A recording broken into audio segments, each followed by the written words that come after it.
Have you ever wondered about the importance of race and children? Should there be a discussion or should we protect them and leave them in the dark? A recent article in apa.org states that delays in these crucial conversations could make it more challenging to change children's misconceptions or racist beliefs, said study co-author Jessica Sullivan, PhD. She's an associate professor of psychology at the Skidmore College. You might also be wondering what this has to do with diversity, equity, and inclusion. That illustrates that children can think about complex topics at a very young age. Even if adults don't talk to kids about race, children will work to make sense of their world and develop their ideas, which may be inaccurate or detrimental. We are excited to have you here with us today. This conversation is going to be on fire. I'm looking forward to you meeting my guest today. We value your feedback and opinions. Please drop them in the chat. We intend to respond to as many comments and questions from our audience. This takes effort and a great deal of effort at that to pull off. So I'm eternally grateful to all of my loyal guests. Every week, we create new content and we look forward to you subscribing to our YouTube channel to keep up with us.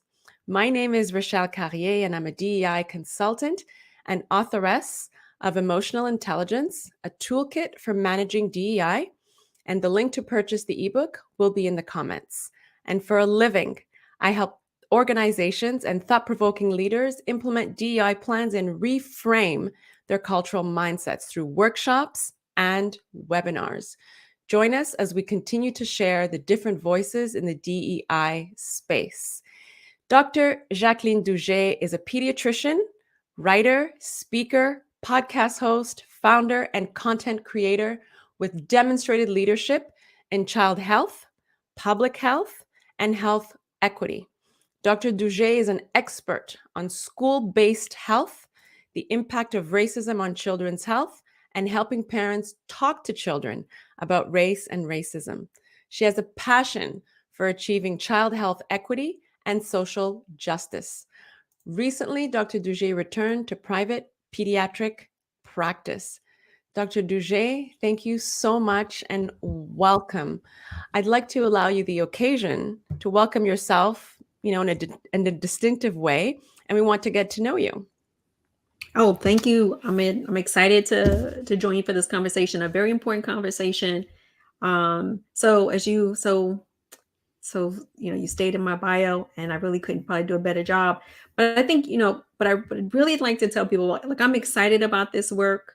I'm excited about the work to help create a better future, right? Because you posed the question about why this conversation is relevant to DEI.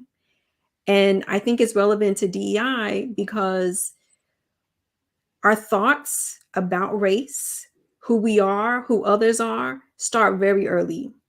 And we have the opportunity, right, if we want to change systems, they're individuals that change systems, right? So if we can create a better, if we can help our kids think critically about race, about who they are in the world, how they perceive other people, lead with empathy, compassion, and kindness, I think that we have the opportunity to create and help navigate kids through these difficult conversations and help them navigate growing up and having this just be a normal part of their existence. DEI work, it'll just be normal. Right. And is this something, to give us a little deeper background, is this something that are these discussions that you had with your children? Oh, yes. And this was even, I think, before really fully understanding the impact of this idea of put it this way, this idea of racial development, right? So being a pediatrician, those who are in education, we know about developmental milestones and events for our kids, right? When they learn to walk, read, get introduced to certain foods, run, right? Learn math, all these developmental milestones. But there's also there's a development of a racial identity. just as we have a development of who we are in terms of our gender identity and other forms of our identity. So, growing up in the 70s and 80s, right, my parents had to have the conversations with me about being Black, right, and really instilling that love of who I am, our culture. Um, but as you get older, you start to think, okay, well, the next generation, it should be easier, right? I'm not anticipating having to have the same conversations with my kids. It's kind of naive, right, to think that. Um, but it happens, right? You can't escape when you live within systems that are the foundation of structural racism. You can't escape not having these conversations. And I think the first time, having these conversations with our kids, probably a little bit after the beginning of school, right? So entering kindergarten, first grade, having conversations, but also knowing, based on my background, what my parents did, right? This idea of exposing our children to our culture, right? So very, very intentional about the artwork in the home, um, letting them know about historical figures, and making sure we had as much as we could, a diverse friend group, so that they could see our friends and colleagues, right, who are successful, they're Black and successful. Um, but also, but just also having a diverse friend network and social network also, without really starting those conversations or being intentional about having those conversations, but being intentional about letting our kids know that they are loved and seen, and about who they are, to prepare them. Right. So so that's a conversation that you started with your children. So you started that conversation early on with your Yes. children? Yes. And how are they today? Would you think? I mean, now they're navigating race Mhm. all the time, I would imagine.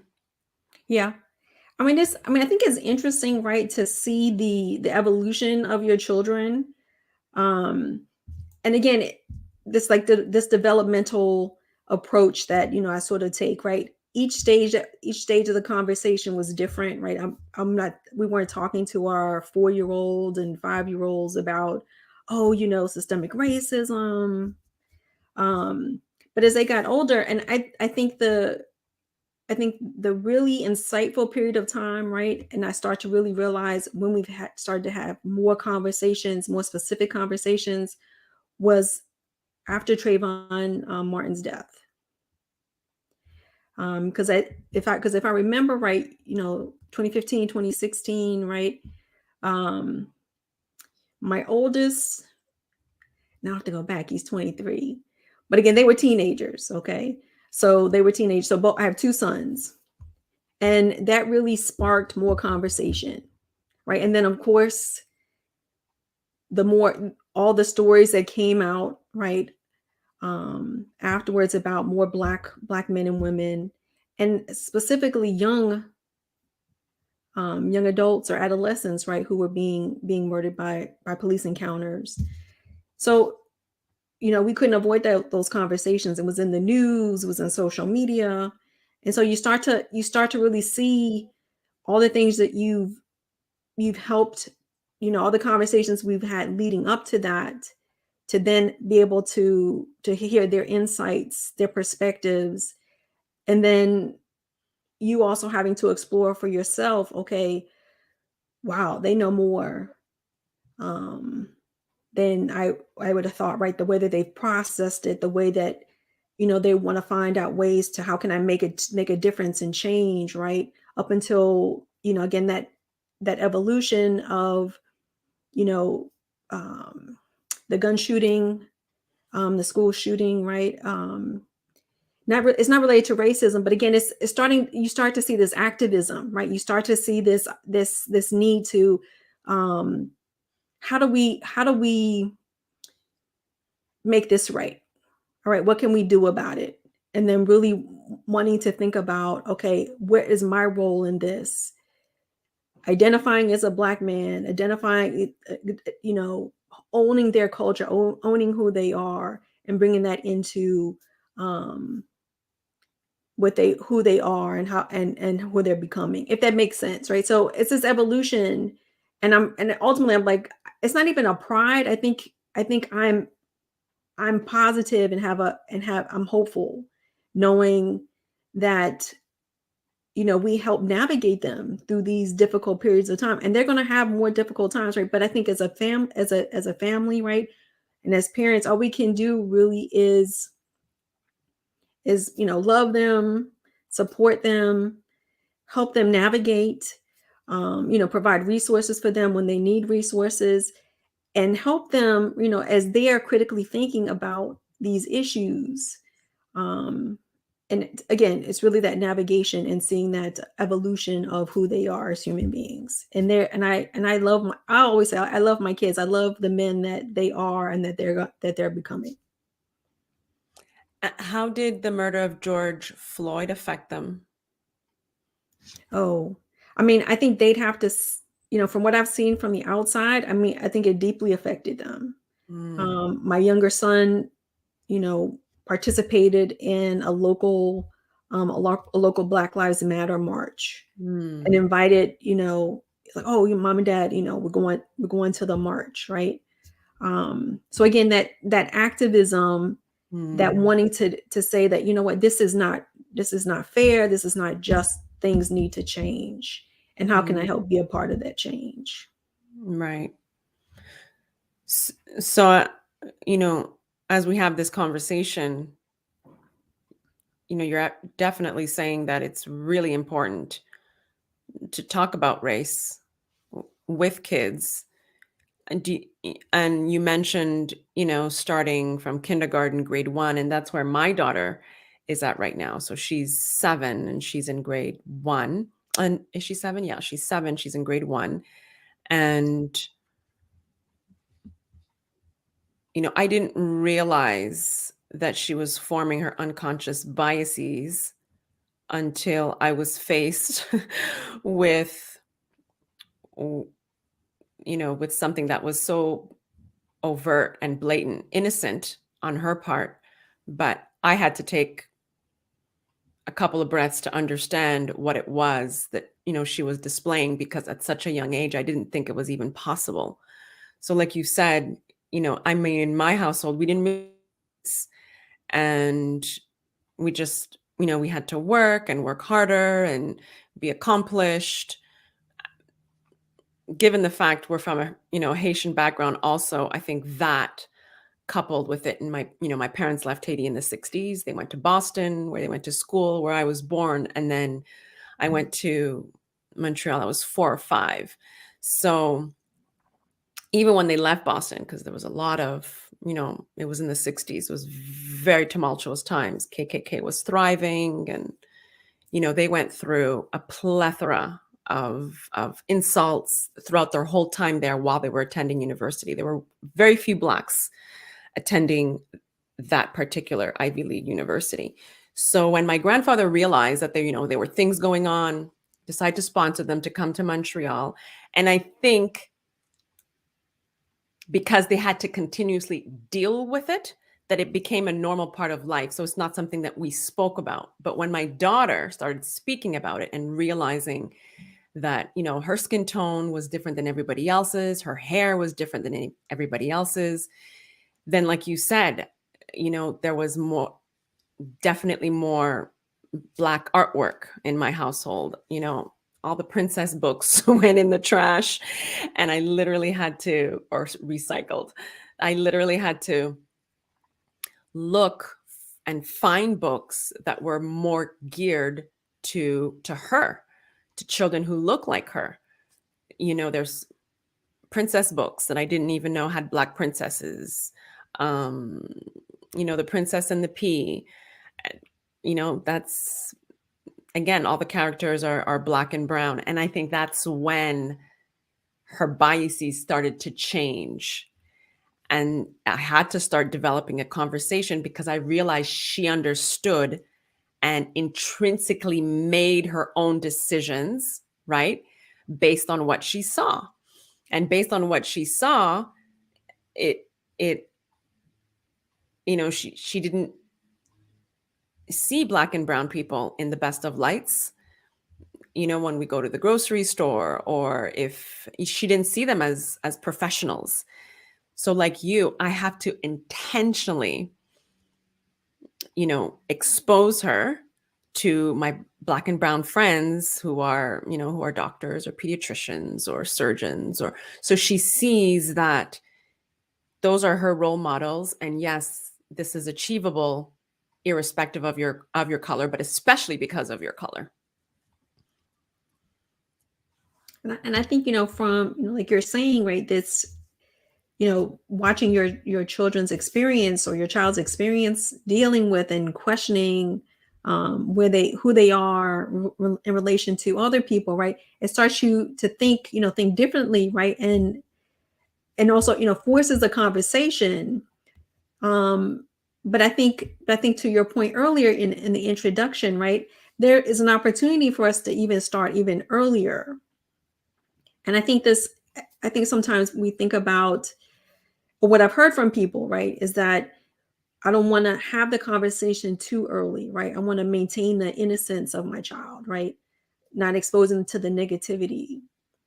And I can understand that, right? And I think to a certain degree, my husband and I had a conversation a little while back, and he brought to light, my ideas of how to have these conversations and when to have these conversations about, their racial identity, they identify as Black, right? It was different, right? I think I definitely was more on the, like, let's hold off a little bit having those conversations. But then you realize you can't, right? There's a point, like, but there are ways, I think, to do it, to have the conversation so it may not be so explicitly heavy, right? And I think the ideas that you have about, diversifying your bookshelf, right? Because if kids don't see themselves reflected in the books or the media, then, like you said, they start to create other stories, right? Who's important? Who's normal? Right? And I think even we do that still as adults, right? When we see, it's almost like FOMO, right? Like, oh, not a fear of missing out, but this idea, right? This, you see a certain color hair, a certain body type, a certain size, and that's normal for us, and that's what we're trying to achieve, without having the understanding that, what, you are beautiful in your difference, as well as there are some commonality. So, and again, I think that's what we do as parents, right? I think we try to build up our children, and I think we can do that without necessarily explicitly talking about race, but we're starting to plant the seeds, right? Diverse books, being intentional about what media you consume, and I know later on we're going to talk about resources. But again, there are things we can do early. Like, let's say, if you have a girlfriend or a guy friend who's going to have children, right? When you think about what baby gifts to give them, to gift them, why not, you can talk with them about their ideas of books, right? You can introduce your favorite book to them, right? So that might be one way to help them start to diversify their bookshelves. So I think there are things we can do fairly early and start to build, the scaffolding to help our kids navigate the issue of race and racism. Right. I agree. I wholeheartedly agree. I have to say there's been a big difference. She's 7, and it was, I think, her first experience, she was 3. She could barely put words together, but she was definitely pointing fingers. And, I had to really understand what it was that she was doing until I had, so in essence, what it was, we went to so I have to give a little bit of context so the audience understands. So I had, at that time, we were all living in a predominantly white neighborhood. And she was attending a private school. And the school also she was the only Black child. And so there was already questions, why is my hair curly? Why, when I was born, my hair was straight and then now it became curly? Um, is there something that I could do she was 3. Like, how can I straighten my hair, mommy? Um, and then if we'd go to Broadway shows, and this is where it all came together. We went to a Broadway show, and I don't remember what the name of it was. And there were 4 dogs. So one was dressed in green, one was dressed in red, yellow, and I don't remember the other color. And we were sitting down, and she took her little finger, and then she's like, I don't like him. And then I thought about it, and I said, dogs are so sweet. I said, but this character, he's helping his other dog friends. And then I went about going through the process of why this was a great character. And then she kept telling me, no, mommy, I don't like this dog. And I still couldn't understand. So a couple of days later, I had to process the information. My process is about 2 to 3 days. So I had to process. And as I'm processing the information, I was shocked. So now when I look back, the red dog was dark-skinned. And so fast forward 3 days, and I'm in shock. So I'm thinking, I am going to introduce her to an image or a picture of family members and see what she says. And again, this is before I removed, the books and, transitioned to, different types of media. And then sure enough, she said they were all ugly. And I said, well, what is it about them that you find ugly? And then she took her finger and then she pointed to her skin. And I realized that's when the conversation had to begin.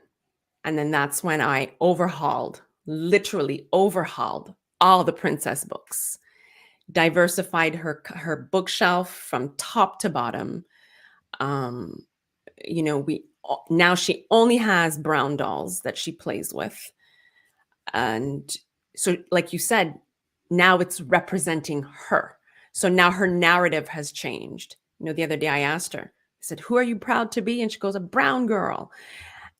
Before it was like, well, I don't know. I'm thinking about it, and now it's, I hope it's a little bit more ingrained. And then like your sons, I hope that she's able to navigate, those situations more effectively and more actively, and to be, and to address and to be able to call out situations when they do happen. And I even went to the extent of taking her out of the school that she was at, and I put her in a completely diverse school where 50% of the population is Haitian. It's a French school. And she's now she understands where she comes from, because now it gives her a bit of background, and now she has more pride in who she is. Oh, I think that's an amazing what you've done. One, in terms of helping her, and the change that's resulted as a result of you engage, leaning into, I mean, it's difficult, right? I know the first time my sons told me that they, one of their friends used the N word, right? It was like, okay, like, oh, what, you're like, your heart melts, right? But you gotta figure out, okay, what to do, right? Help them process it, and also you kind of going through the process. And I think, I think you do the best you can in the situation and with the resources that you have. But I think the fact that you engage with your daughter to have those conversations, right? Again, this is like the scaffolding. We start early to have conversations. We let our kids know that it's okay to have these conversations. It's okay to ask questions. It's okay to lean in to learn more, be curious, right? And I was thinking as I'm preparing for this, right? That Ted Lasso quote, that's a quote from someone else, be curious, not judgmental, right? Like it's like I think it's so relevant to what we do, right? Because I think for some parents, right, you hear the stories about, oh, my daughter pointed to someone and said, oh, their skin is black and my skin is this color, right? And then a parent might feel embarrassed, right, in a situation because it's in a store and you're like, oh, you want to shush them. But it's kind of like, you know what? I think it's good kids are curious and ask questions, right? There's a way to navigate that. You know what, you might want to tell them, right, you know what, that's important that you notice that, right? They're beautiful, right? Doesn't she have beautiful skin? And just like your skin is beautiful, we're all, we all have different shades, and that's what makes us unique and special. Are there other different things that you're noticing, right? You can kind of make a game out of it instead of just, you know again, your reaction is what your kids will model, right? Okay, maybe it's not good to talk about that, right? Or there might be a better appropriate time, right? You can just say, you know what, we'll talk after you leave the store. You may want to talk about it, depending on, because it can be crazy with a kid in a grocery store. But again, you're leaning into the conversation, right? You're not shying away from it. And if Right. you don't have the answers, where can you go get those answers, right? Where can Right. you find support so that you can have these conversations with your children? Right.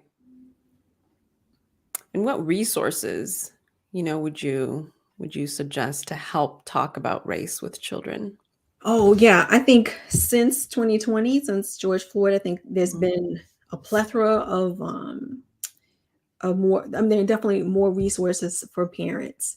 So, Right. we talked a little bit about, you talked about media, right? You changed the books, refreshed the library, right? Her bookshelf. So I think great resources are Common Sense Media. They now have a diversity and inclusion sort of checklist as well on their site, right? So they know the value, right, of diversity and inclusion. So they have, list of books, podcasts. So I'll give a shout out for my new podcast, Henry's Libraries for Kids 5 to 8, STEM-based storytelling. And we talk about diverse books there, or recommend diverse books. So Common Sense Media is a great resource. The Brown Bookshelf Oh, is a website, and during Black History Month they feature a new book every month, but throughout the year they feature Black and Brown authors. Um, we Need Diverse Books has a list of book resources as well. I'm going to write these down. So unique, diverse books. So we need WEN Oh, We Need Diverse Books. we need diverse books. So I can Mhm. drop things in the chat. We need Okay. diverse books. Okay. The Brown Bookshelf. I like that. The Brown Bookshelf. And then you said, what was your podcast? It's called Henry's Library.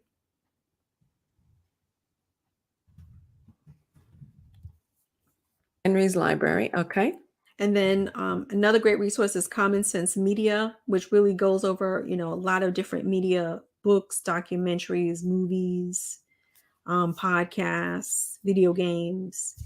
So that's a Okay. really great resource. Then I would also, lean into, the school, because a lot of school systems Mm, have had to mm, address these issues, right? Your pediatrician or healthcare provider. And then I'd say friends and family. right. And then, Family. Mhm. for each stage that your child is in, some of these resources are still applicable to different age groups. Very young preschool, PBS and Sesame Street have Yeah. great resources. And as kids get older, I mean, I think Common Sense Media is a good resource. The Brown Bookshelf for different books. We Need Diverse Books. Oh, this is great. I'm going to dive into these myself. This is amazing. I think it's really important to have these resources available to us so we can help our children, navigate race and gender, either in their workspace or, in family settings. We have to be honest, some of our family members have unconscious biases of their own. So it's important to know that it's not just in the workplace or at school. It could be in the family as well. Mary Walton, thank you so much for joining. She constantly comes in on the show, and she says here, Dr. Duje, she says, my daughter went through this for many years, being the only brown girl in her peer group. We lived in an area that was largely white early on, but became more diverse in time. I noticed she kept wanting me to straighten her hair because the friend group would be wearing messy buns. That's when I recognized a conversation had to happen. When she was in her teens, she did a video about her experience as a Black girl and not recognizing Black role models. It wasn't until she had to complete school. Okay. She had, to complete school. I don't know what she meant at the end or what she wanted to say at the end, but this is definitely an experience that Mary went through, and she realized that a conversation had to happen. Yes, and I love the fact, right, through those conversations, Mary, that you've had with your daughter. I mean, look at the incredible woman she's becoming, right? She's taking her experiences, right, to help, I think, to help maybe help process what she went through, but also she'll help so many other young women, right, that have had similar experiences. I mean, it's difficult, right? I mean, I think it is difficult, right? When you hear that your child is experiencing racism or experiencing bullying or any sort of discrimination. I mean, the instinct is like, okay, you want to be the mama bear, right? And it's like, okay, let me just shut this all down, right? But they Right. have to, it's the world that we live in. And I think I just wanted to go back a little bit. We talked about something, this protective factor, right? When we talk about race, it's really a protective factor for our kids, right? When we talk about um, instilling pride in our children about who they are, right? Their culture, their language, all that they are, we're really, providing them sort of like an armor in a way, not in a bad way, right? But again, over time, we know that studies show that when we instill this sense of pride in our kids, right, they're less likely to experience depression, low self-esteem, right? So it is protective, probably more so as a child becomes an adolescent, but having those continued conversations and leaning in when they ask questions, or even you starting the conversation, makes a difference. It's so important. It is so important because, again, why would we want our kids to navigate the world unprepared? Like, we teach our kids how to drive, right? They have driving lessons. We go through the process and tell them about don't use your cell phone. That's important. And even with race, it's the same thing. We're helping our kids navigate an important way of living in the world. So Right. I love what you did, Mary. I think that was great. Yeah, I Tough think so conversation, too. but it's important. Absolutely. How would you have a conversation with children that are multiracial? Oh, that's a really good question, and I've gotten that question a lot. Um, I'd say, I think first and foremost, when I've had people ask me that question about addressing multiculturalism for children, a lot of the times I've had the concern is I may be the parent that's a different ethnicity or culture as my child, right? So let's say, and like, how am I going to talk with them about being someone that I'm not, right? Not having that shared experience, lived experience. Okay, let's say you have a white parent or even an Asian parent who has a child who might be Black or Indigenous, right? So you've already been acculturated in a particular culture, so you may not identify how your child might be perceived in the world, right? So I think first and foremost, I think it's okay to acknowledge that you may not be prepared, right, to talk about a different culture, or maybe how your child might be perceived, right, racially or ethnically. But there are ways that you can learn, right, and lean into it. Teach them what you know about your culture. Okay. So again, my husband is Haitian, your family, family's Haitian, but I also have family members that are Guyanese. I'm also biracial as well. So, and I've told my kids that, like, we introduce them to Haitian food, Haitian art, Haitian culture, Guyanese food culture, um, the British stuff, not so much, right? Like but they're, they watch Premier Soccer. So I think they're, and they watch Ted Lasso. So Right. I think so so you lean in, right, and share experiences, cultural experiences, right, depending on what, like, are there festivals that are in your community, right, local museums, documentaries, right, books. If you speak multiple languages in the home, you know can you lean into learning the languages that your family speaks, reading books with those languages, those characters. So again, I think there are ways to have starting the conversations without necessarily being explicitly about race, but celebrating who they are and their uniqueness. And as they grow up, and you can have more in-depth conversations with them, right? Developmentally appropriate conversations. Then there might be conversations about how do they look, right? There are some people who might say that, those who are multiracial can identify as multiracial, but some people may not perceive them as multiracial, right? Depending, because there's colorism, right? People have this notion of what someone is supposed to look like because of who the parent is or not, right? So that's another function of racism, right? Right. We're told we're not who we say we are, right? So I think Right. you have to be upfront with your kids about that. There are going to be people who may not think that you are who you are, right? Right. Because of the way you look. And also Right. be okay as a parent that kids' ideas of who they are racially may be fluid. Maybe Okay, fluid. correct. And I think that's a developmental process, right? A child, so like I'll give myself for an example, right? I grew up Black, identifying as Black. I learned later on that I'm biracial. So there's a period of time where I leaned into the fact that I'm a biracial Black woman. All right. And what my culture is. But when I was younger, there was no biracial Black. I was Black. Right. So, and I think even with young people, the identity might change, and then what ethnic group or racial group or culture group they're interested in might change, right? Again, who they live with and who they're exposed to might change. As they get into college, they may want to explore certain, the Black Student Union, the Caribbean Student Union, the Asian American associations, right? So that they can learn more about their other identities. So again, this idea of who they are might change, but we need to lean into those conversations and have them celebrate all of who they are and Right.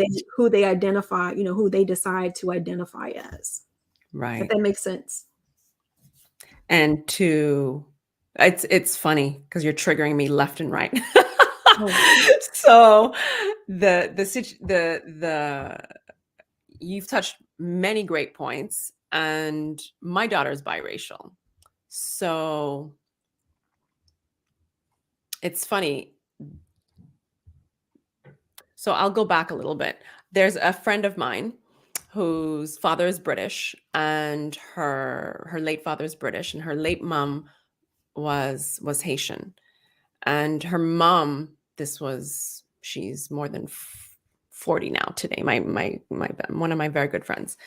And one of the things that always stood out with me, so she's fair, she's got freckles, broad nose, beautiful lips, curly hair. And her mother always told her that when people see you, they will identify you as Black because of your negroid features, your curly hair. That's how they will see you. And that's how she identifies herself. So although she had biracial parents, her mom said, this is how people are going to view you. So when and then you mentioned, celebrating the different shades of brown. So my daughter being, a lighter shade of brown, when she was transitioning or going through her process, I actually had to be very honest with her. I said, well, my love, I said, when they and I literally said that to her. She was 4 or 5. And I said, well, people look at you. I said, they'll see me. When we go out, they'll see me. And I said, mommy's black. And they'll notice your broad nose and your full lips. And I said, they're already going to have a preconceived idea of who you are. So it's interesting how you're saying to embrace all the cultures. I'm not so sure that I've celebrated her other half, because I'm so concerned that she'll forget who she is. Yeah. And I think that's a real fear, right? I think it's a real fear. And yeah, it's a real fear. Yeah. I think, you as a parent, right, you do the best you can in terms of what stage your child is in, right? Right. And I think we do as parents, what we prepare our kids for what the world will say about them or how the world Mm. might treat them, right? Right. Right. And then, but the thing is that you're aware of the fact that she may have, I would just say, as she grows older and you may have to let her lead the conversation as she Right. becomes more curious about, right, being open to that idea of her wanting to explore other parts of who she is. So that's why I make this sense, like in terms of like this fluidity a little bit, right? Right. As kids learn more, as they develop more, right, they're going to have deeper questions, and just being open to having those conversations, I think is important. But I think you're doing what you can, right, to protect her right now, and then and you're leaning into the conversations and just being open to having further conversations that may come up over time. Right. To be open to the idea. Because like you said, she's very curious. And like you said, there's going to be deeper conversations that'll help Yes. her lean into idea. And I have to be open to her leaning to wherever she wants to lean, to explore, to be able to have a broader understanding of who she is. Right. Interesting. The Mary, again, thank you, Mary, so much for tuning in. She says, that's a great question, Rochelle. I recently had a conversation with a biracial friend who said people don't understand the position she faces, especially given the world we live in now. She said to stand up for one side of who she is to stand against the other side of who she is. I never considered that. Wow. And I think, I think this is why, again, I think another reason having these important conversations, right? Because I think our world creates this black and white dichotomy, right? Right. It's either black or white. And unfortunately, in those conversations, there's a potential to erase other people's, right? Other Mhm. people's experiences. Um, but also too, when we talk about identity and we talk about how we come into this world, being respectful of how a person identifies and where they are on their journey, right? Meeting them where they are on their journey. I Right. mean, I can totally understand. I mean, without knowing I was biracial growing up, you know, I think for me it was a little bit easier not knowing I was biracial till later, Right. right? So, but it caused a lot of issues finding out later, right? Unpacking all that stuff. Of But course. so that's why I think it probably would have been better if I heard earlier. But but your parents do the best that they can at the time, and I think that's probably why I lean into the work so much, right? Because I think race has been so critical for who I am, leaning into knowing who I am culturally, having that sort of foundation when others questioned who I was or what I could be, stilled me, right? So I'm happy that my dad did everything possible to say, you're Black and proud, right? Um, but those conversations about those other parts of who I am, and there was a period of time where I leaned more into identifying as biracial, even though other people may not have understood why I did that. Giving me the space to do it made the difference, right? You may not have to understand. You want to seek to be heard and then understand. um and just giving people space to be who they are, I think, is so important. And even with our kids, right? Because again, they will change, our kids change, right? Right. And how they identify may also change over time, and just being open to have those conversations, and listening, right? And Right. respecting. Right. Yeah. It's it's to grow with them. Of course. Right.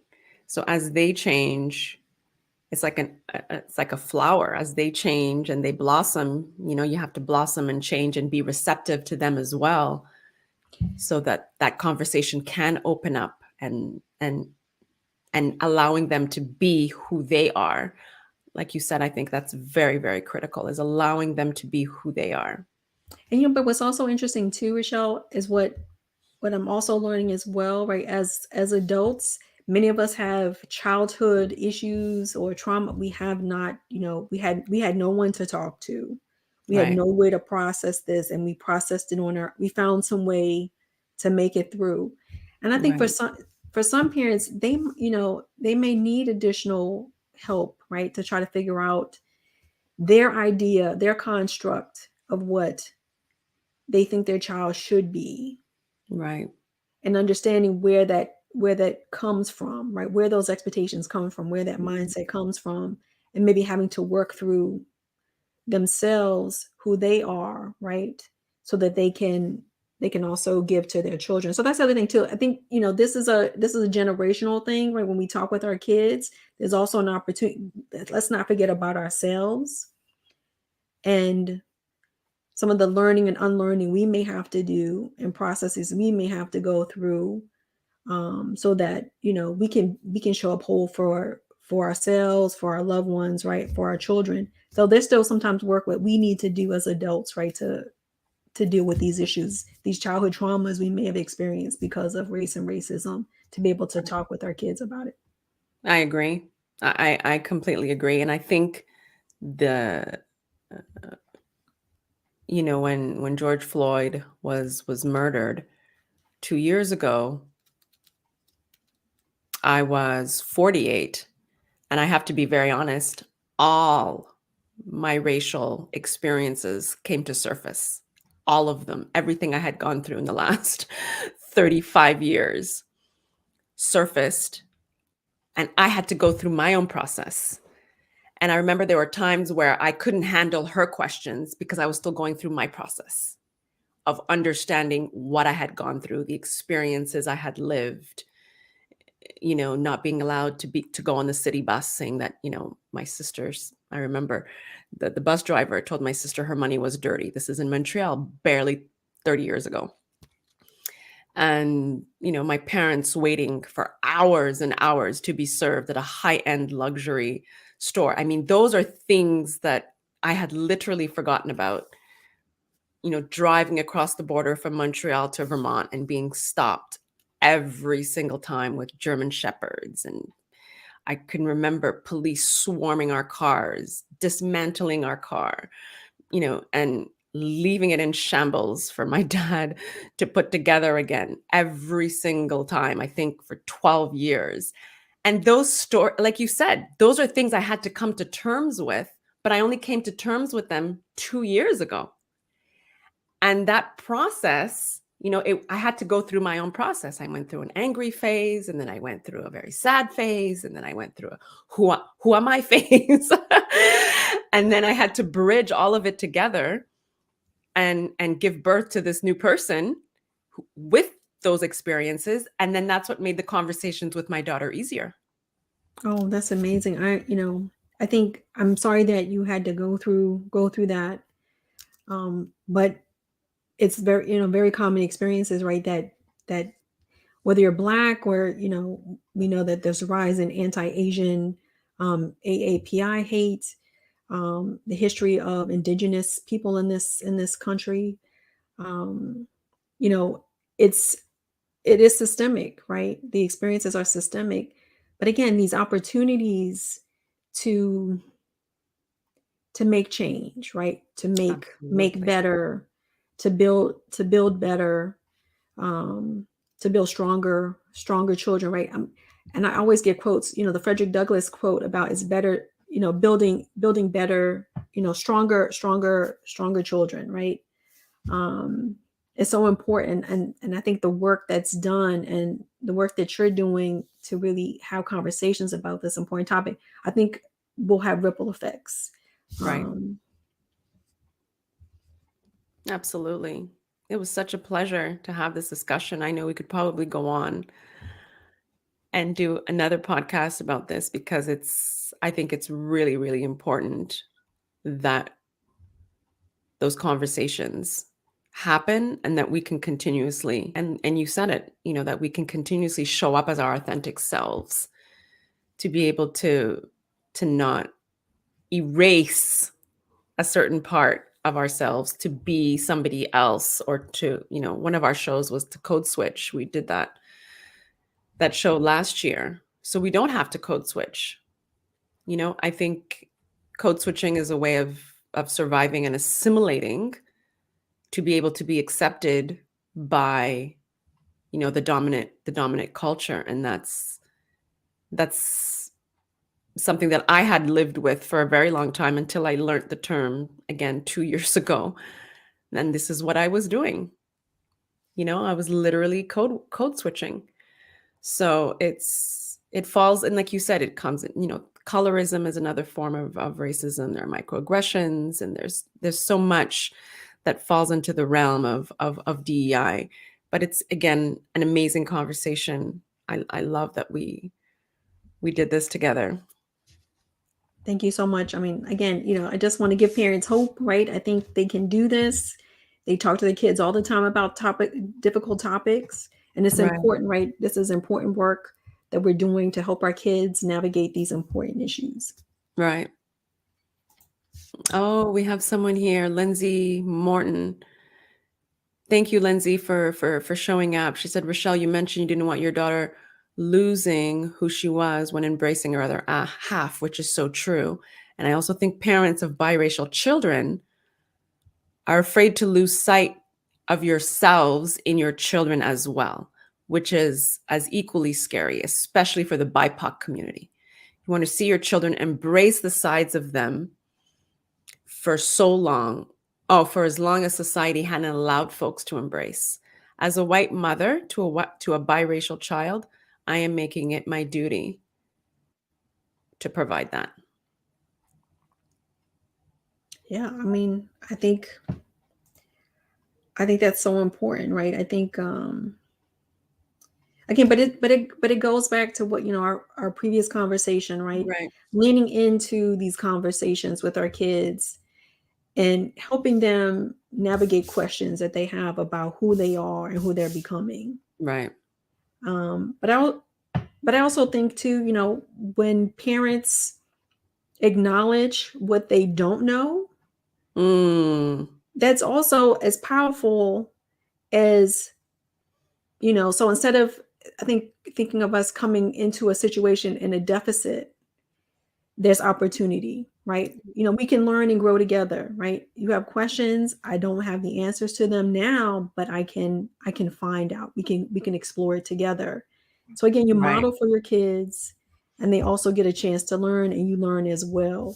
But I think, Lindsay, I think what you're doing is wonderful. One, you're even engaging in the conversations. You have an understanding. You're leaning into this important issue, and your daughter's going to be so much the better for it. I mean, it right, doesn't protect them from everything, right? Unfortunately, we can't do that as parents, but I think we give our children a better head start, better foundation, so that they can, when the time comes, they can better cope and Right. deal with situations, or learn where to find the help or who to talk to, right? Because we've already normalized that it's okay to ask questions. It's okay to talk about these topics. It's okay to be who you are, right? Right. Absolutely. It's been such a pleasure. As we reach the top of the Diversity Connects Us hour, I hope you all enjoyed this conversation. I want to encourage you to connect with Dr. Jacqueline Duget on LinkedIn. Thank you so much for all the information you shared. It was a great pleasure to have you. This podcast highlights lived experiences and inspirational stories of strength and tenacity. We will share profound and courageous dialogues that influence diversity, equity, inclusion by breaking the barriers and labels of stereotypes, confronting biases, and offering best practices to achieve a more significant and cultural mindset. Stay tuned on April 5th with Felicia Ward as we talk about DEI and marketing. Dr. Duget, thank you so much. Thank you so much, Rochelle. It was a pleasure. It was a pleasure.